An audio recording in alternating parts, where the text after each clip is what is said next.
এবার দুর্গাপূজায় আমি আসছি নারায়ণগঞ্জ মিন্টু টাউন। খেলা হবে, নাচতে হবে, চিল হবে এবং দুর্গাপূজার দিন 9টা ঈদ 8 তারিখ আমরা সকালবেলা স্পটে যাব, লাইটিং লাগাবো এবং সাউন্ড সিস্টেম থাকবে আমাদের মাঝে মিন্টু টাউন এবং খেলা হবে, নাচতে হবে। যারা দর্শক ভাইরা আছেন তারা আমার সাথে আসবেন। করা খেলা হবে, নাচতে হবে, শার্টি লাগাবো, এই যে একে শার্ট লাগাবো।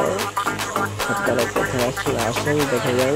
দুর্গাপূজা আপনারা আসবেন, খেলা হবে, নাচতে হবে, চিল হবে এবং অনুষ্ঠানদের সাথে চিল হবে। আমাদের মাঝে থাকবেন ডিজে গিফট, 3টা মিক্স থাকবে। খেলা হবে, নাচতে হবে, চিল হবে। Tata, bye bye, see you.